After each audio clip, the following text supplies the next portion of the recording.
I wanted to talk about how parenting respectfully can be potentially really isolating and lonely. So something that comes up a lot is that when we get started on this new process of changing the way that we connect with our children and changing the way that we're parenting, it can be something that feels really, really hard and doesn't come naturally. And this is totally normal and to be expected. I mean, we have been socially and culturally conditioned to parent in very prescribed and rigid ways around compliance and control. There has been this culture, and we may not all relate to this, but the culture of raising children in very specific ways so that they have manners, that they're respectful, that they respect their elders, that they get good grades at school, they present in a certain way. And I'm not necessarily saying there's anything wrong or bad with those things, but they are pretty dismissive of the human being that exists within. So when we decide, for whatever reason, to step outside of the way that we were parented, we're not saying that our parents did a terrible job. We're just saying that sometimes children come into our lives that require a different approach. So for me specifically, my children are all autistic and we have some PDAs in there. Do we have some parents here of PDAs? I'm going to bet we do.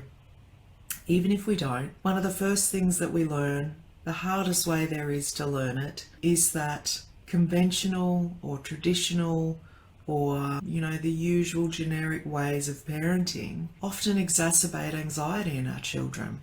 So this is why I talk a lot about the adults, us, the parents, the carers, doing the work. And the work is challenging ourselves, sitting with discomfort, knowing that it's okay for our children to negotiate with us. It's okay for our children to have opinions and feelings and thoughts and to express them. In fact, it's really healthy because all of the things that we reject in our children at the moment, them speaking up about things, them disagreeing, them advocating for things that are important to them, which PDAs will really often do, those are all the things that we hope our children will be when they're adults. But we kind of reject it in our children when they're children. I think a lot of my anxiety personally about raising PDAs to begin with was that as an autistic person myself and a PDA, I worked really, really hard to mask who I was, to hide who I was from society, to fit in, to be accepted, to adapt. And when I had this little person who was unapologetically themselves stand before me, my anxiety was that they threatened to undo everything I'd worked really hard for in my life, which was to be accepted and to come across as pretty normal. I feel very, very differently about this now, but I think there is more work for us to do as parents than there is for our children. And I think where we get it wrong in society is that we put all of the focus and the responsibility on the child to change. They need to change their behavior. They need to change the way that they feel. They need to, we need to fix their anxiety and stop them from feeling so shut down or shut off or in burnout or scared or threatened. But there are really rational reasons that our children experience these things. And sometimes, more often than not, most of the time, we are better off shifting that focus away from the child and bringing it back to ourselves. Because a lot of the fears and phobias and concerns around parenting PDAs lies within us, the adults. And there are really good reasons for that. It is bloody isolating to parent our children respectfully, to treat them like human beings, to see them as human beings, to allow them to have a voice, to allow them to speak up, to allow them to say no. this is not something that a majority of adults are comfortable with. Children saying no as a beginning. Children disagreeing or sharing how they feel about something. People are typically really uncomfortable with that. And I think it takes a lot of sitting with discomfort around what we are going to experience in terms of grief and loss in that transition to respectful parenting. Because many of us know that we will lose people. We will lose people, places and things. All of a sudden we won't feel a sense of belonging to many of the places we felt we belonged. All of a sudden many of the people we thought we could rely on or that would have our back or love us unconditionally won't be available anymore. And this isn't me warning everybody, this is me sharing my experience, knowing that it is the experience of many other families. There will be loss and there will be grief when we decide to parent in different ways. Family and friends may disapprove and give us a hard time and think that our children's challenges or our children's disability is our fault, that we're contributing to that. Educators and professionals will look at our parenting and rip it to shreds sometimes.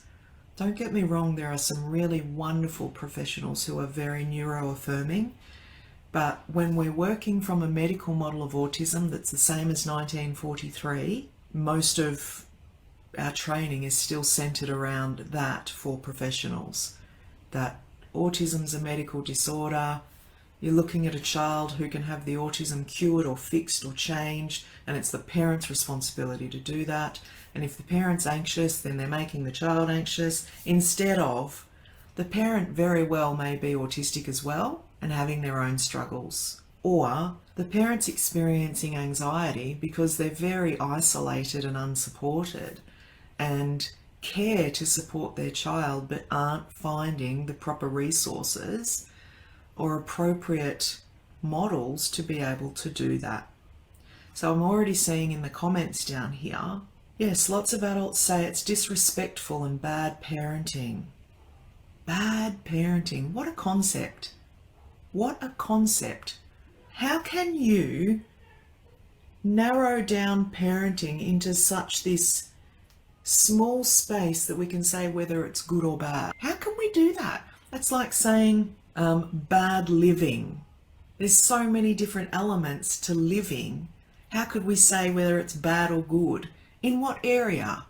How can we seriously say bad parenting? So many adults are destroyed because of people judging our parenting. It really affects relationships with family. You can hear my family in the background. I'm just going to apologize. The vacuum cleaner's going at the moment. It really affects relationships with family. Really sad. That is incredibly sad and incredibly common, isn't it? Especially when we have close-knit families where the expectation that we will continue to parent in the ways that we've been parented doesn't happen. Doesn't happen because we experience our children in their safe environment at home with us in a different way than what other people experience them. Yeah, it's really, really tough. Difficult to let go of the parental reins. It can be really difficult. I wonder if we could reframe that in saying that it's difficult to approach parenting or offer different supports than what we've had. Because it may not be that we're letting go of the parenting reins, it's that we're learning to parent in very different ways. And for me in particular, that has had to begin with reparenting myself.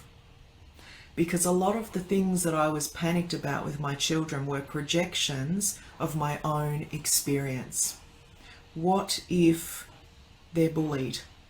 What if this happens or that happens? I have to protect them. And I was so controlling of my two eldest children before I knew better. And everything I did was I wanted to prevent them from experiencing a lot of the things I had experienced.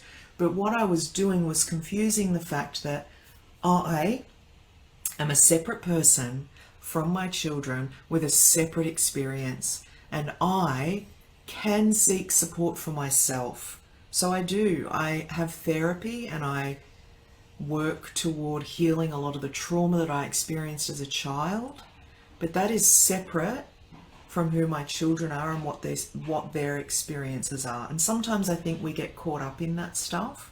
I feel so singled out from my family and extended family. It's so hard.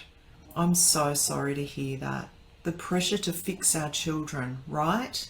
I don't need to, but they can't handle struggle without the solution. Yeah. That's a really interesting point too. In working with supporting families in the way that I do, I think it's a really normal experience as parents for us to want to find solutions so that there isn't struggle. That's that deep compassion and care and empathy and connection we have with our children in wanting to nurture and support and protect them. And it's hard sometimes to remind people of the reality that there is going to be struggle in life for every single human being. And sometimes for our children, for our autistic children, PDA children, ADHD, for us, there aren't always going to be solutions, because sometimes it may be that there's nothing to fix. There's just an experience to feel out, to seek supports for. And sometimes this is what disability is. It's understanding that disability is for life. If we're talking about autism, PDA, that's disability and it's for life. And we can support our children and we can, explore accommodations and supports, and they will change over time as well. But there may not be a solution for the way that our children are, because perhaps there isn't the need for a solution. There is a need for supports and understanding. Missing resources, no models, under-supported, if supported at all. And this is the thing too, isn't it? When our children present in particular ways that we don't understand, or we can't, we've tried everything, and this is another thing, we don't parent the way we do because one day we woke up and went, I'm just going to parent this way. It's because we've tried everything else first. We've tried conventional parenting. We've tried doing it the way that everyone else does it, and it caused us pain and stress, disconnection, disempowerment, tension, all of that stuff. It caused trauma for many of us and our children. So we don't just wake up one day and go, I'm going to parent my children in a way that's different from everyone I know, and I'm going to be isolated and rejected and abandoned because I want to do that. It's because we've done everything we know to do and it hasn't worked for whatever reason. And so we're on this continual path of exploration. So let's talk about what that takes just for a minute, because sometimes we really need to be reminded. Amongst all of that isolation, rejection, abandonment, judgment, criticism, there will be the way that we punish ourselves. When we feel we're failing, when we feel we're failing our children, when we internalize blame and shame that we are creating our children's disability and their challenges, when we internalize that we should have all the answers and all the solutions and we should make this better. When we do that, we're not seeing ourselves as human. It's not gentle or kind to ourselves, and it's completely unreasonable and unrealistic. We cannot be expected to know all the things. There are so many different parenting approaches and strategies and supports in the world that one lifetime would never be enough time to implement all of them. So we are doing the best we can in every given moment, and when we know better, we do better. That's the important thing here. In order to be able to parent in the ways that we do that create that harsh judgment and criticism for people on the outside, in order to be able to parent and nurture our children the way that we do, that takes serious courage. That takes courage. It takes vulnerability. It takes tenacity. It takes humility. It takes all of these incredibly brave values and attributes to be able to do that. To be able to stop and say, I don't know what to do, and to strip it back to basics, that takes true courage and humility. It's so easy for people on the outside to come along and tell us how we should be raising our children, but how arrogant is that? How arrogant and how ignorant is that? To be on the outside of someone's life experience, of which we catch a mere glimpse of, even if we're family and we're spending a lot of time with that person, we're only getting a snapshot of their life still. The level of unaddressed, egocentric entitlement to tell other people that the way they're parenting is not okay is a whole other level of human. It really is. And yet, as parents, we take that experience where people feed that repulsive information to us, and we take it and we stuff it down here, and it rests right here. And we self-doubt, and we self-blame, and we self-criticize, when in fact we're being courageous. We are parenting our children in ways that are exploring supports. We're going outside that rigid model of conformity and compliance in our children, and we are working with them to prioritize their well-being and their sense of self above anything else. This is radical acceptance, and anything outside of that is fighting what is, and will only cause incredible pain and stress. This is a conversation I was absolutely looking for today. How did you know? It is such a path of exploring and experiment and absolute trust in something. And yes, internalized blame and shame. How could we feel any other way? How could we have a positive sense of self and a positive sense of parenting when we live in a world that just consistently perpetuates this rigid framework of how we should raise our children, and anything outside of that is hippie-ish or irresponsible or negligent or unhealthy?